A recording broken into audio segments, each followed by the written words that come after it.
this is Shelly from Hodgepodge Hoosiers. I dehydrated the greens off of my onions the other day, and I've got 2 little 1/4 pints of minced onion tops or onion flakes, and I'm going to dehydrate them for some longer term storage. It's real easy. I've got this nice jar attachment. I've had it for years. Just hit seal, vacuum and seal.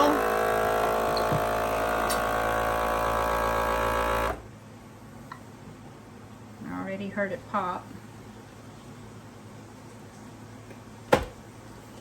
Lift it off. I got a nice seal. Now I do go ahead, I'll go ahead and write the correct date. I reuse my lids for the dry storage. So this is 7/3/25. And I'll go ahead and write onion on it. I do put a ring on it, but it's loose. Just so if it pops, it's not gonna fall off the shelf and make a mess. And then with this regular lid sealer, I have to put another lid upside down on this to get it to seal. I don't know, I read where a lot of people have to do that.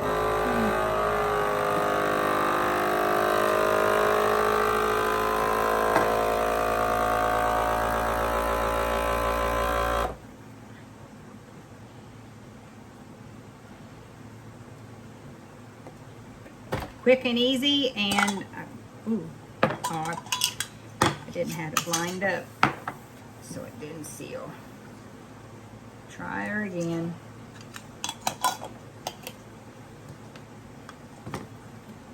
There.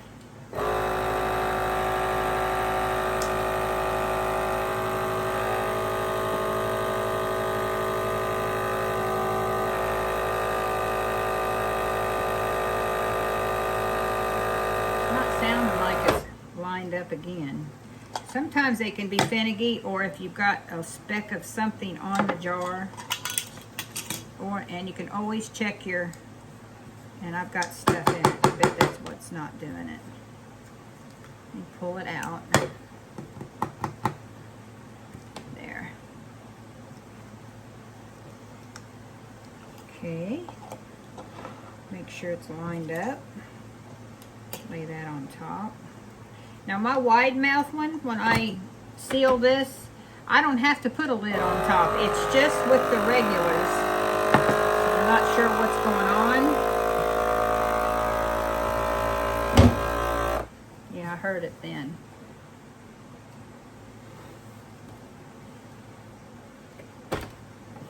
Alright. Well, it didn't pop again. Maybe it's the lid.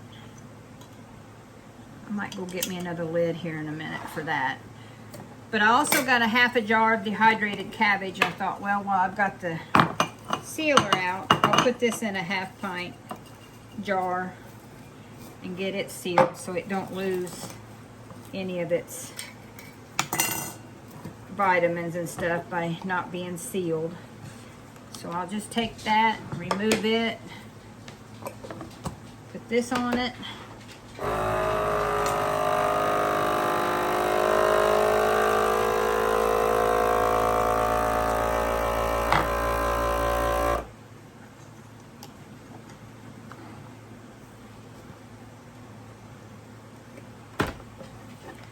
Okay.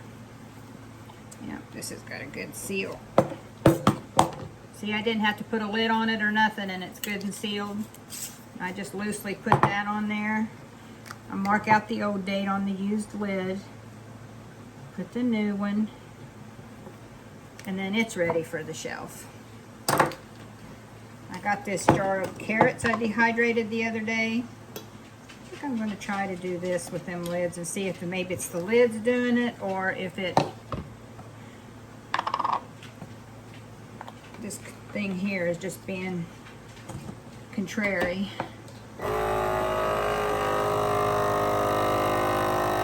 Sometimes you got to hold down the tube so it gets a good seal. I hear it winding down.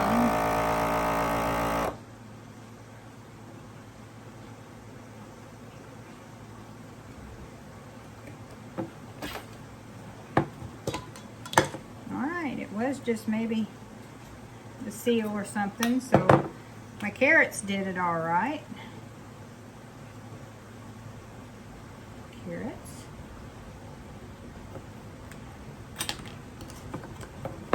Now this carrots here, I do got right over here, I've got just a little bit. I saved this little bit out because my dogs like dehydrated vegetables. So I saved that out for their treats.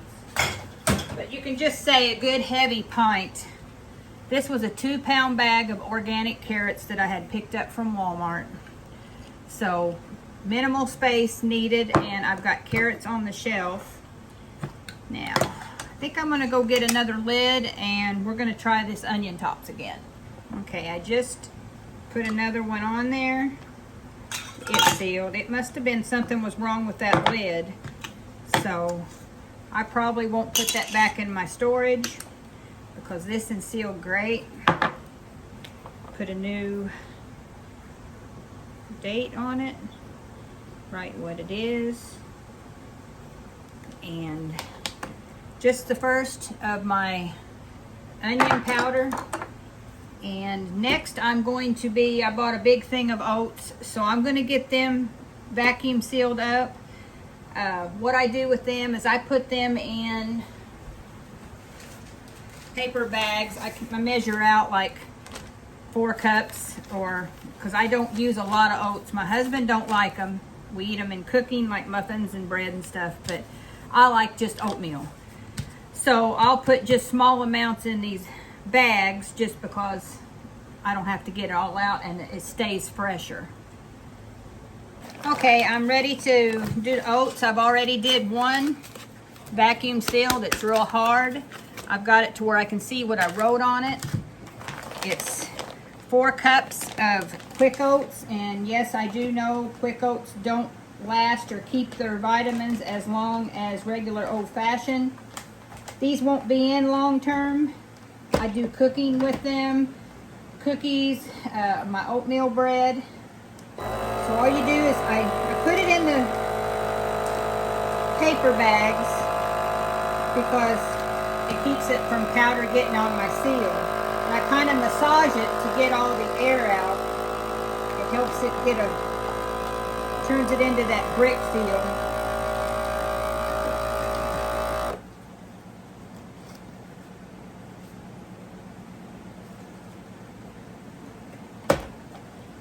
Okay. I do make my bags a little long, so when I cut right along the seal, I can probably use this bag again. That's why I'm not writing on the bag. I write on what it is inside. So here is another one. There's 4 cups in it again. And see, when you fold it like this, that way all that dusty cannot get out of it.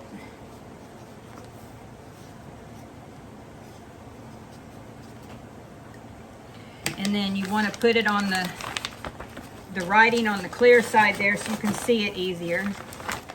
I just stuff it in there.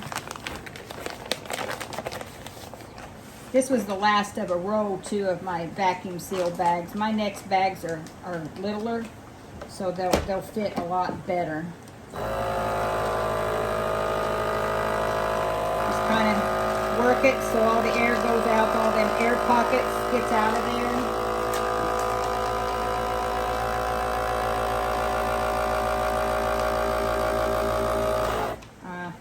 Tell that it come out again, and it did. I'm not a professional at this. Just do enough to get me by. There. Let's try her again. Yeah,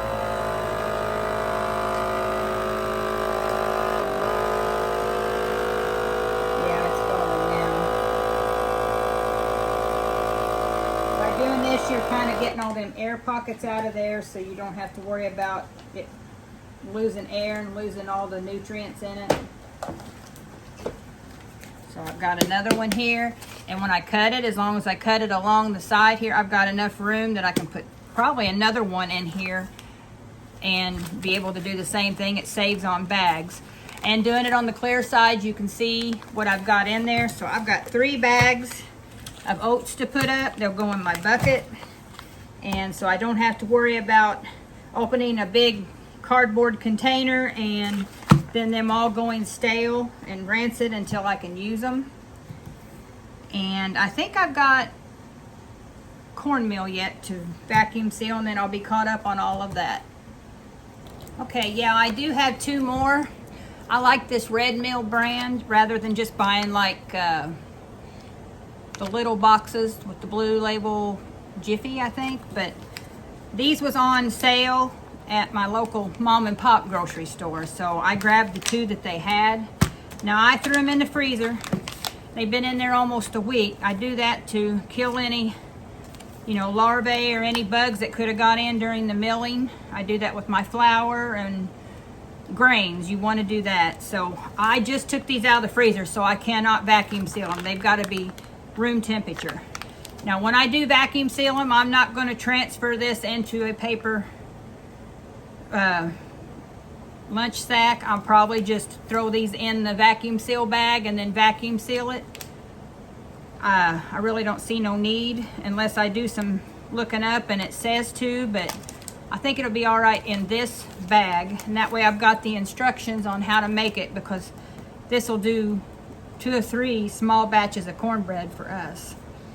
But yeah, when you find deals like this on the good brands or better brands, that's what I do. The Best Buy was still good on it, so, well, take that back. It said June 2025, and we just now went into July, but I had it in the freezer by then. So I'm pretty happy with this find because they're expensive, and when they get to room temperature, I'll go ahead and bag these up, and then they'll last a lot longer being sealed. I could put an oxygen absorber in that too, and that'll help. Like I said, they're not going to last a long time. We're going into vegetable season, so fresh green beans and potatoes is always good with a small pan of cornbread. So if you find this video any at all helpful or anything, please like, comment, subscribe, and share. And have a great 4th of July, celebrating with family.